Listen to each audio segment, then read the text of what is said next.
Hare Krishna. Alors nous souhaitons la bienvenue pour notre deuxième partie de nos présentations sur le Bhagavad Gita. Et nous représentons le Bhagavad Gita Center Online et moi c'est Advaita Krishna.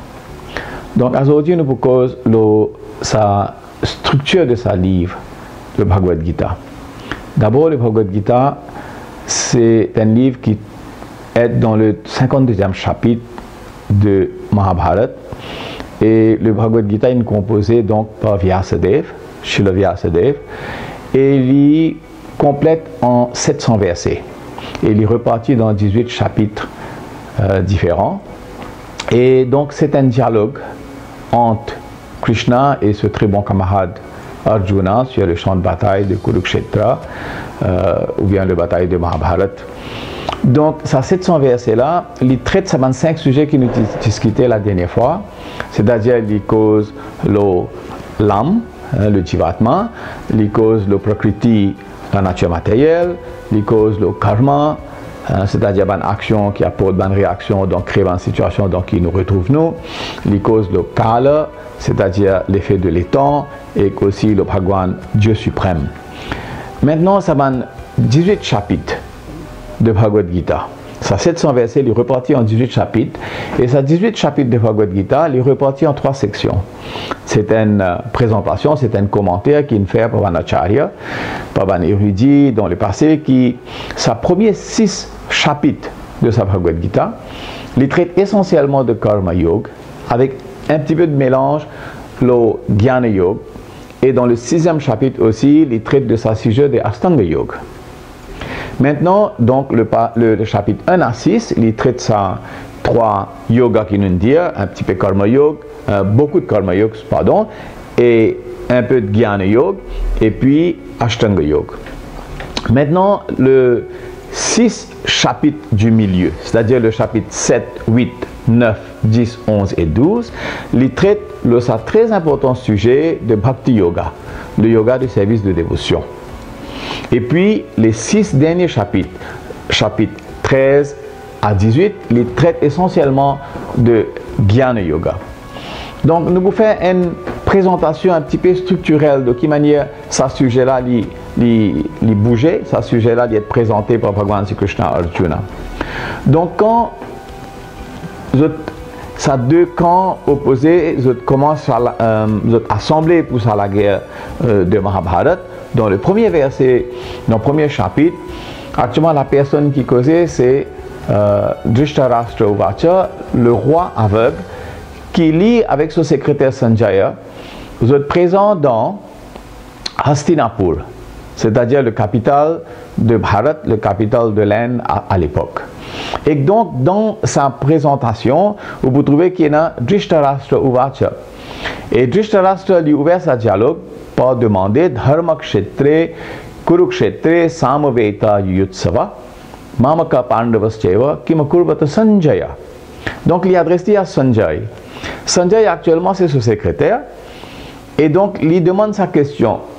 Dharma Kshetre, Kurukshetre.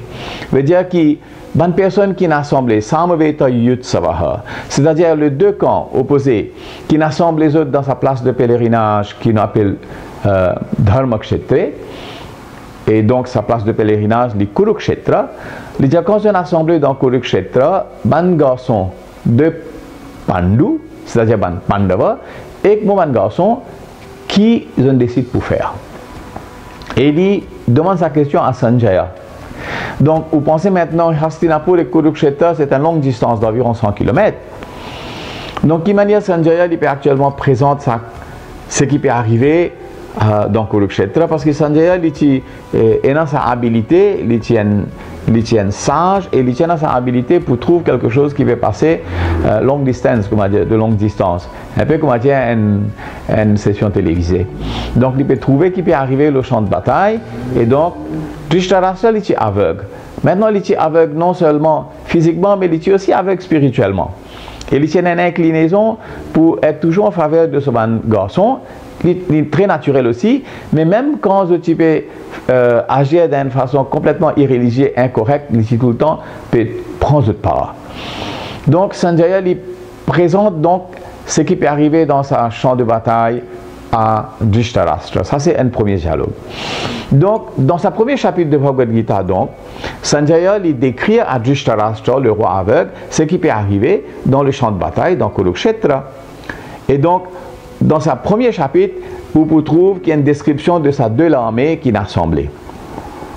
Et donc, là, à un certain moment, à quelques minutes dans sa présentation, quand Arjuna lui demande à Krishna pour amener sa chariot au milieu de sa deux armées, et donc, moi t'expliquais la dernière fois, qu'Arjuna lui trouve dans un dilemme, lui trouve dans une confusion, lui trouve dans un état de faiblesse extraordinaire, et donc il présente ce problème à Krishna. Il dit, il n'est pas possible pour moi actuellement participer dans sa bataille, parce qu'il me trouve que dans une difficulté.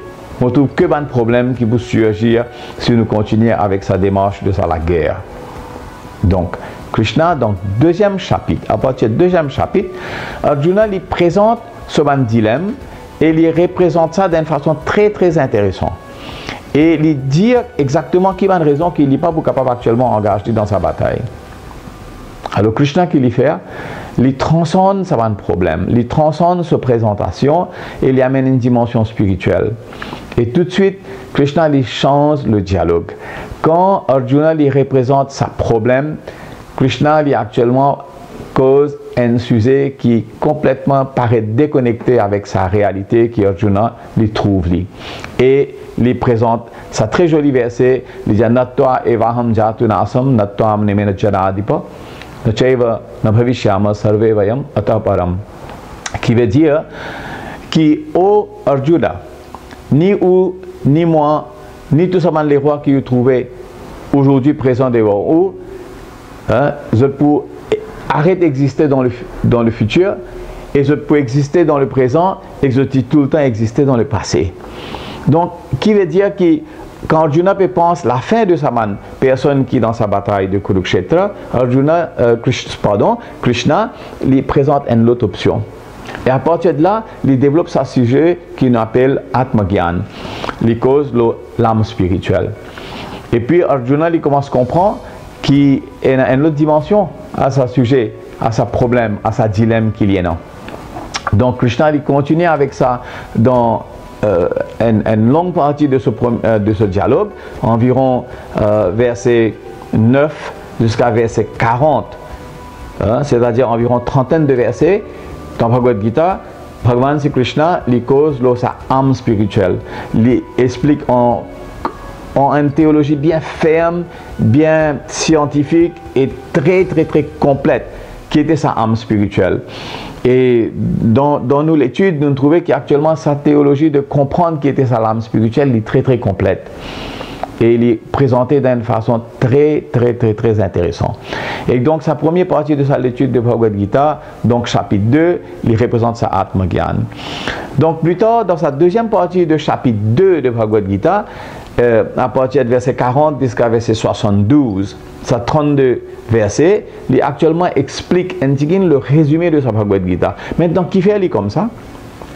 C'est parce que Krishna peut attendre qu'Arjuna, après qu'il demande la situation de guerre et il commence à expliquer sa âme spirituelle, Arjuna il peut comprendre. Donc en bref, Krishna lui explique comment il besoin agir. Et qui fait il besoin agir et avec qui conscience, avec qui mentalité il besoin agir. Mais à la fin du chapitre 2, Arjuna trouve encore plus de confusion.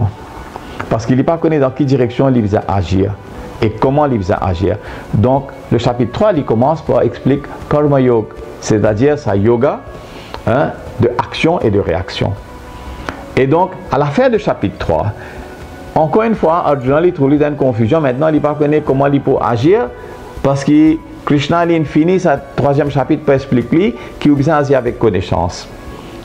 Et en connaissance, Arjuna avait pensé plutôt me renoncer qui a besoin d'agir. Là, Krishna il développe ce sujet du quatrième chapitre de Bhagavad Gita qui s'appelle Jnana Yoga. Et donc, cinquième chapitre de Bhagavad Gita, il explique Karma Sannyas, c'est-à-dire la renonciation de action, combinée avec une connaissance spirituelle de qui nous était, qui nous relation avec bon Dieu, qui appelle Jnana Yoga. pour amener Arjuna à comprendre comment il va agir. Mais actuellement, effectivement, ça n'a pas fait le jeu d'Arjuna. Et depuis ce point-là, Krishna dit, ben, ok, il présente sa situation qui est plutôt, me retire-moi. Je prends sannyas, ou bien me retire-moi dans la forêt et me pratique Ashtanga Yoga. Et moi, je trouve moi-même vis-à-vis du suprême en complète renonciation de mon action. Donc, Krishna explique lui le procédé de Ashtanga Yoga. Donc, sa première 6 chapitres de Bhagavad Gita, comme moi tu peux expliquer, il explique Karma Yoga, Antigine combiné avec Jnana Yoga, Antigine combiné avec Ashtanga Yoga. Alors, quand sa 6e chapitre est fini, Krishna lui présente qui actuellement le yogi le plus avancé, c'est celui qui est intimement lié avec lui. Et donc, sa dernier verset du chapitre 6 de sa première section de Bhagavad Gita, qui m'a peut dire les chapitres 1 à 6, Krishna dit Yoginam api sarvesham madgater antaratmana shadavan bhajate yomam sameyukta tamo mataha, qui parmi tous les différents yogis qu'il a traité, qu'il a expliqué dans sa première partie de sa 6 chapitres de Bhagavad Gita, Krishna dit le yogi le plus avancé, c'est celui qui est intimement lié avec moi. Madgater antaratmana, qui est lié avec mon cœur.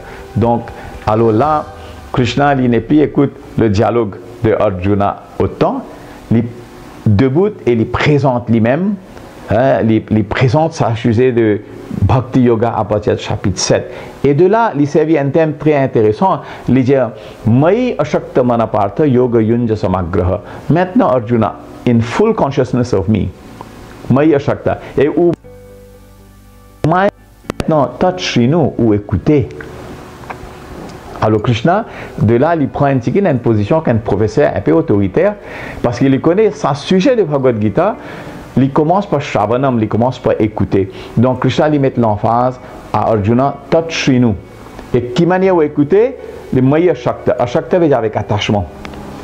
Et avec full conscience de moi. Maintenant où écouter. Et donc il présente sa vif de sa sujet de Bhakti Yoga dans chapitre 7 à chapitre 12.